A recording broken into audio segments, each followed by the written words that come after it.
Have you ever looked around your life and asked yourself, why do I feel unhappy still? There was definitely a time in my life that I would like to share on this video that I had everything I wanted, and yet I felt completely empty. And looking back, I understand why. So there's a story that I've never shared quite like this before, and I'm about to do it here and now, and my intention that it serves the people that it's meant to serve. It's one of those moments that completely shifted my life and the direction of my life. I will just start from the beginning, and that's how this channel is going to go. I'm going to share some really truly lived experiences in order to help this collective that are watching these videos. So back when I was in my 20s, I'm now in my 30s, and there was a time when Hawaii was calling me to go to Hawaii again. I had previously lived on the Big Island and was there for about 6 months, and Hawaii was calling me back, and I felt that pull. And I had buried my dreams and started living this unconscious life of materialism and parties and nicotine and anxiety. And it was just this vicious cycle that I was in that I could not get myself out of, it felt like. I started to bury my dreams of like the perfect blue, pristine, crystal clear waters with perfect barreling waves. Like, that was my dream. I had never actually seen the ocean in person other than once, because I grew up in a really small town in Utah, and I once flew over to Northern California in the Redwoods and became a nanny in my early 20s, and that was the first time I saw the ocean, and my mind was blown. I knew that lifestyle and being in that atmosphere for my life was where I needed to be. And so that's kind of where the journey began. And I was, like I said, I was in this constant rotation of anxiety and social anxiety and the pressures of like social drinking. I don't know if it's still like that because I'm not in that world anymore, but I remember just like the pressure to drink was always there. And it was just this terrible cycle that I was in that was really hard to get out of. And it didn't really help either that on like both sides, generationally in my family, there was a lot of alcoholism. So that really made it difficult. So anyways, I'm gonna get back into the story before I swim off in another direction. I've got notes here to help remind me, so that's why I keep looking down. So I constantly kept quitting jobs.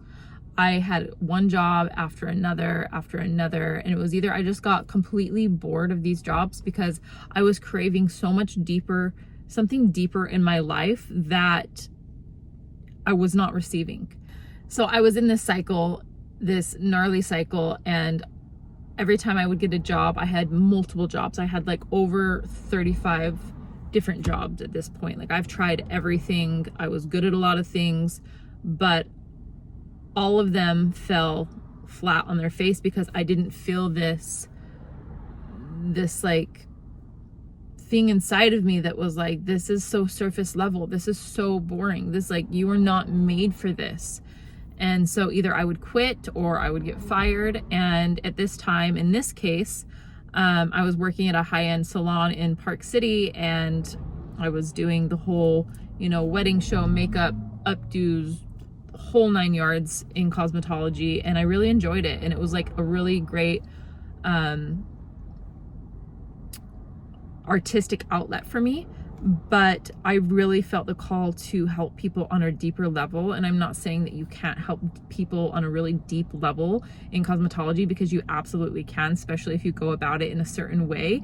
But for me, that surface level of just like helping people feel good on the outside, like, which is important, was not filling my cup, and I was being called to do something else. Through school, I was a great student, straight A's, and then into high school, I was really interested in psychology and business, and I had some college credits.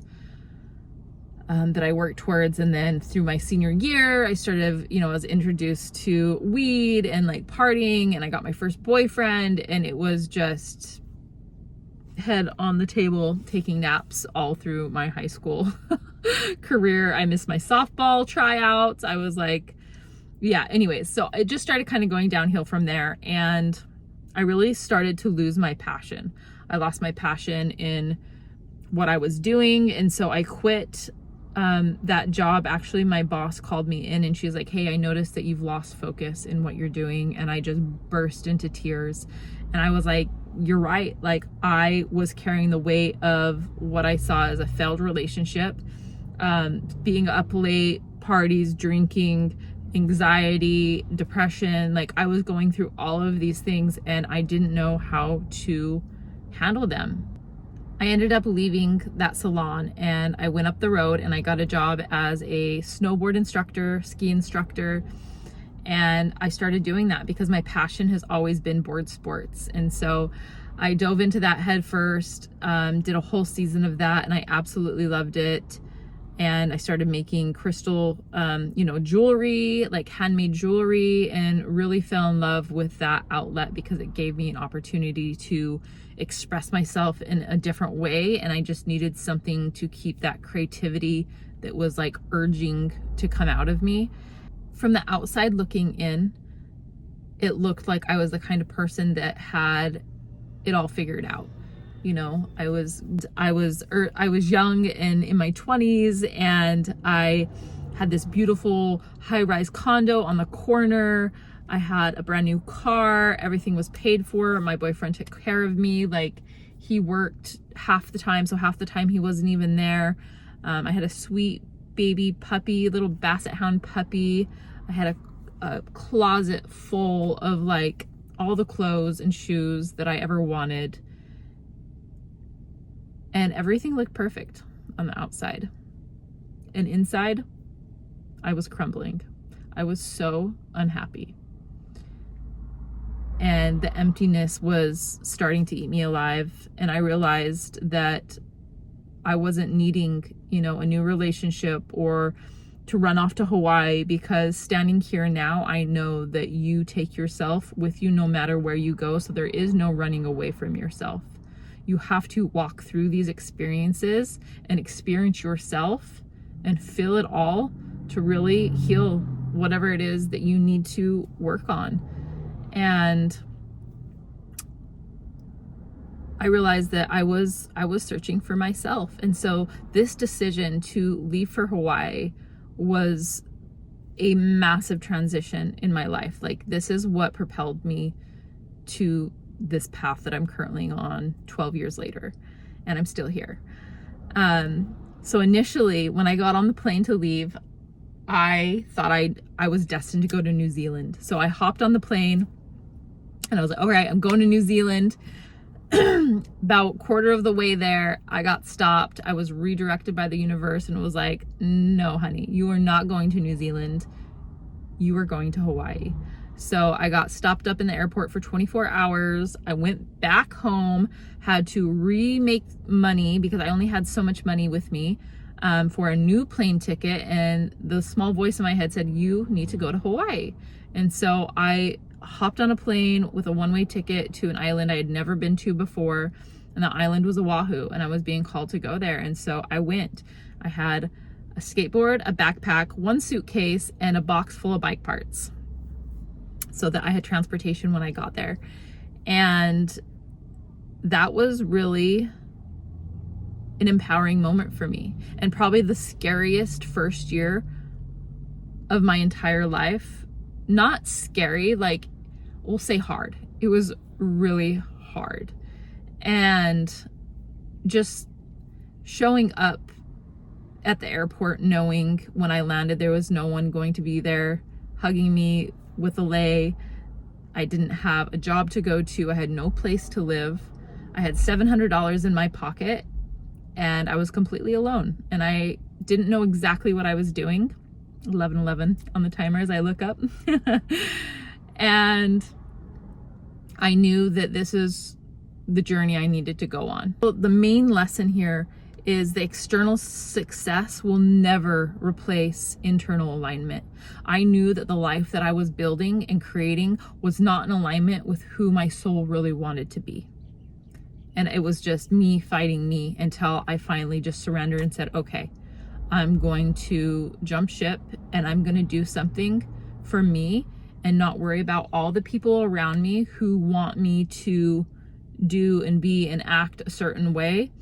And I'm going to go do what I feel called to do.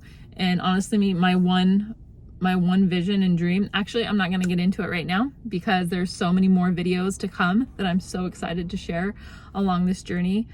If I could sit beside my younger version of myself today, what would I lovingly tell her? And I would have told her that you're right. Listen to your intuition. Do exactly what it is that you feel called to do, because those dreams inside of you, they are put there for a reason. There is no coincidence that there's something that your heart so badly wants, whether you think you can do it or not. It is all there for a reason, because that on some timeline or some sense of reality, that is what you're meant to do. If this story found you, I don't believe it was ever by accident. You were meant to hear this story. And I want you to just take a moment, take a deep breath.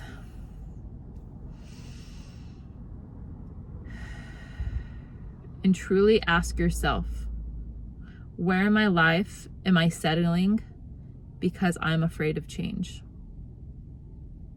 And if you feel called to, stop what you're doing and jot this down. You can leave it in the comments, you can journal it out, you can think about it, talk to yourself, whatever works. But I would truly love hearing what it is that comes up for you.